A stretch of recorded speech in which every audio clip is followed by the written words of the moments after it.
Alright, so I can't lie, I'm a bit late to making content on the bots that came out on chess.com like 3 weeks ago, but nevertheless we're here. So today I'm gonna attempt to find out how many queens it takes for me to beat the Sensei bot on chess.com. So we're gonna start out with no extra queens, and I'm gonna play e4 here. Now this bot has a question mark as a rating, and if that's anything like the Mittens bot that we saw like 2 years ago, then I may be in for a bit of trouble. Because the Mittens bot, like, it had a rating of 1, but so what would happen is it would like start off and you'd be like winning, and then later in the game it just slowly progressively start to beat you up more and more. But this is a question mark and not a 1, so we'll have to see just how like destructive this bot is. We do get bishop g4. I'm gonna play probably bishop e2 to just break the pin on my queen and see what Sensei does. Ooh, okay, Sensei pushes e6. I'm gonna kick the bishop. It probably would have been better to castle. Okay, so he does end up taking the knight. I'm gonna take back with the bishop. And now the position's not too bad. The eval bar says I'm actually winning. I don't think it's gonna stay like that for very long based on like the limited videos I've watched on the Sensei bot, but let's just castle on the king side. Maybe look to just develop this bishop. Okay, now he has 2 knights attacking this pawn. We only have 1 defender, which is the queen. So we're gonna play bishop e3, defend the pawn. So now the pawn is like fully defended. The bishop comes out. So Sensei is probably looking to castle on the king side, and I have to start an attack. So I'm thinking of maybe just playing, yeah, I actually don't know what to play here, I'm not gonna lie, but I think developing the rooks is a solid idea. So maybe rook e1. Okay, Sensei castles on the king side, and now I feel like pushing the a pawn. Yeah, Stockfish did not like that move, I'm not gonna lie, but it looks like a solid move. Okay, the queen comes out to b6. I feel like just solidifying the pawn chain, but then the pawn chain's like running off the edge of the board and it's not very useful. So maybe I'll just play rook to b1 and get the rook behind the pawn that the queen's attacking. Ooh, okay, so the bishop comes to h4, attacking my f2 pawn. It's defended twice, so I'm not too worried about it. Or sorry, it's defended twice, so I'm not too worried about it. But there's probably a reason it played that. And obviously I'm only 1200, so I'm not really sure what that is. But I feel like maybe just playing, maybe bishop to g4 looks solid. I don't know. Maybe even get the queen out. Actually, let's get the queen a bit more active in the position. Ooh, okay. So it takes my bishop. I had to go back there because I wasn't even sure what it was taking. Oh, I messed up. Oh, I messed up already. It took the bishop, which was defending the pawn. So now if I take back with the queen, because I can't take back with the pawn because then I lose a rook. I take back with the pawn, and then now it has 2 attackers. And I only have 1 defender, so I'm gonna end up losing a bit of material here. Yeah, he's gonna probably take with the knight, I'm guessing, attacking the bishop. And if this takes, then obviously I have to take back because it's a check. So maybe if I play like this, attack the knight, put some pressure on the knight, but then he can take this, which is not good. So let's not do that. Instead, yeah, I'm not expecting to win this, but let's just kick the bishop away and just see what happens. Okay, the bishop goes all the way back. Well, not all the way back, but the bishop goes back to f6. And I feel like maybe I should attack this rook, or sorry, attack the knight. So let's play d1, attack the knight. If takes, I take back. Ooh, Oh, I messed up. Yeah, he just takes the pawn on c2. The queen's exposed now. I could take, and then he takes back, and his pawns are doubled, but his rook gets the file, and I have to probably play something like b3 to defend. But yeah, let's just play that. I don't think I'm gonna win this. It'd be very difficult to squeeze out a win here. Okay, so the knight is defending the pawn. So it doesn't make sense to push this. And even if I were to push this, then the bishop takes the knight. So I've kind of gotten myself into a bit of problems here, but I'm just going to attack the knight. Is there any way to trap this knight? No, because the knight can always go back to d4 and it's defended by the bishop. But I'm going to attack the knight anyways, and hopefully something happens. Okay, yeah, as expected, the knight goes back. Now it's attacking my bishop on f3. So I'm going to just pull the bishop back to g2. And yeah, the knight just goes back to b3. Ooh, okay, yeah, that's really bad. He plays c8, attacking my knight. I can't move the knight because then I lose the rook. So I guess I just have to move the rook off the c file. maybe to like e2, or I could go back. Actually, no, if I go back, then the knight takes. So let's just go to e2. We do see a rook lift coming out from the Sensei bot with the question mark rating. I'm guessing he wants to play the other rook over, but like I don't know why he didn't just take here and then take back. But the engine's a lot better than me, obviously, so there's obviously a reason the engine didn't do that. Yeah, I can't really see any good solid moves here. So I'm just gonna see if I can get my king active. Yeah, I'm down 4.6 points of material, so it's not looking very promising. But I'm gonna take back the bishop. And yeah, the rook takes as expected, but I'm gonna play rook b2, put some pressure on the knight. Okay, the knight just goes back, and this pawn looks pretty free, so I guess I'll just take it. Okay, he takes my free pawn, so I guess the pawn wasn't free if it was a trade. But now I don't really have any attack, so I'm going to bring the rook back. But based on what I can guess, it seems like the Sensei bot is going to take like a slow, methodical approach and just end up checkmating me. So I guess I'll just keep playing and comment if anything interesting happens.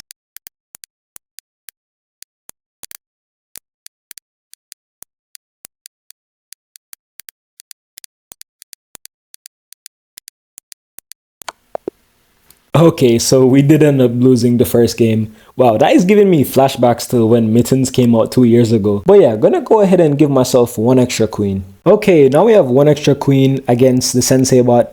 This should be a bit easier. Okay, we're gonna push e4 here, just standard. It goes for the Sicilian. Let's just put the knight out. And I could sack the queen for a rook.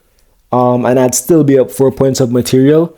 But based on the fact that I was down 4 points of material, like 8 moves into the last game, that probably wouldn't be a very good idea. So let's just go ahead and play the main line of the Sicilian here.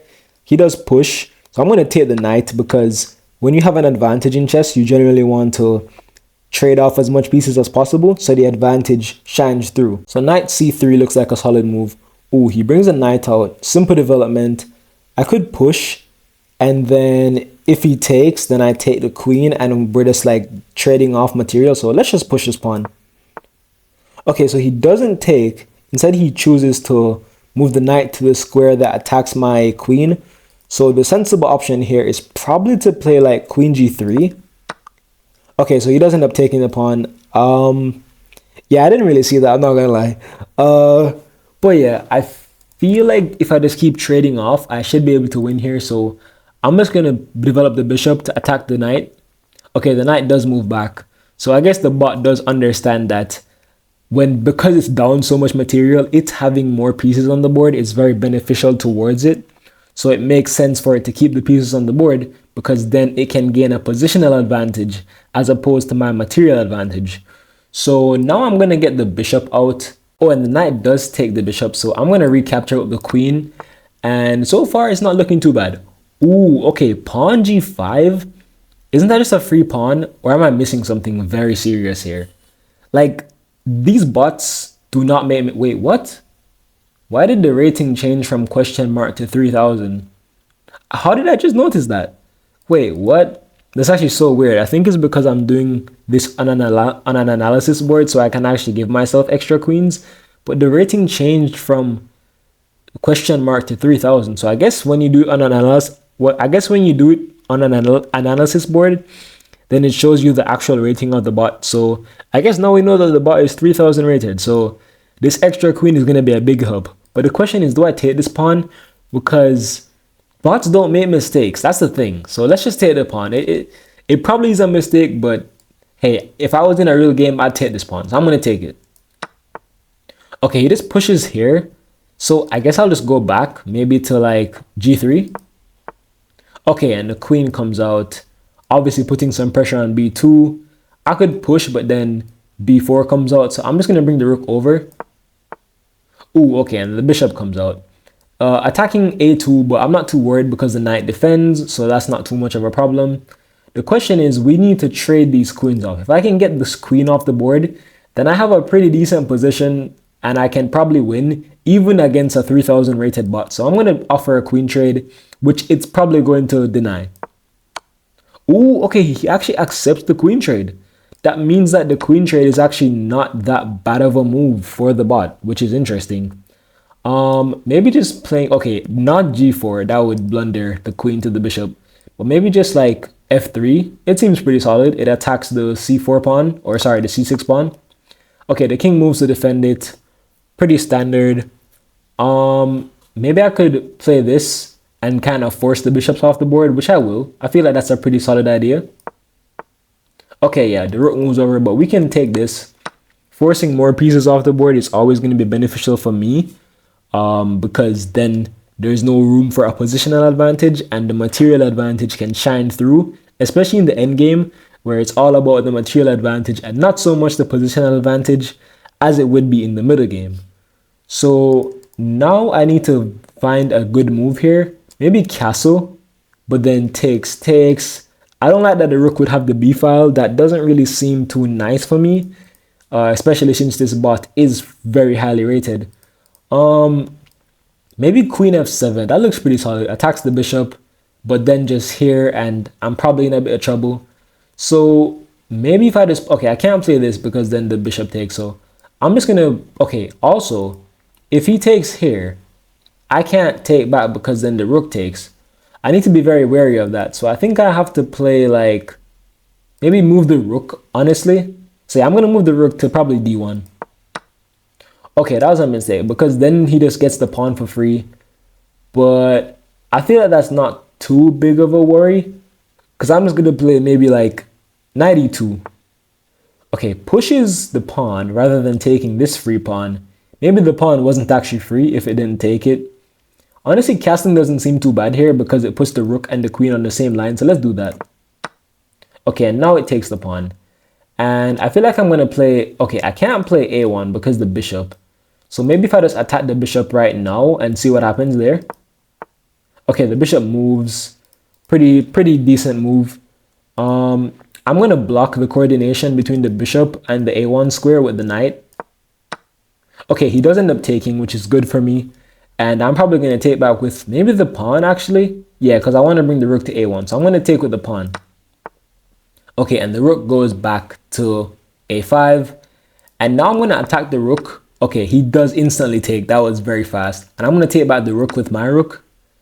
Okay, and the rook comes over to defend the pawn. So I'm just going to gobble up this pawn for free. And probably look to just invade my queen. Oh, it says mate in 10. But I'm not finding that. But we should be able to win this game fairly easily. Let's just take this pawn. Probably go here.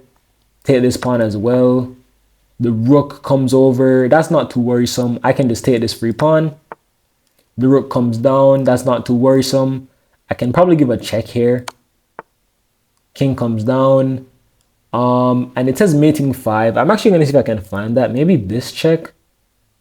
Maybe this check. No, maybe this check probably. Okay, that was not the right check, but I digress. I can play this actually and get a skewer. And yeah, I feel like that was actually like less queens than I expected. Like this bot is 3000 rated. I was expecting it to take a lot more than how much it took. But we still haven't won yet, so we have to avoid stalemate.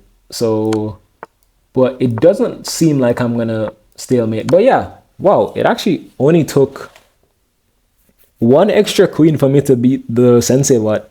I remember when I was playing Martin's wife, I don't even know, but I think it took me like 4 extra queens, which was really embarrassing.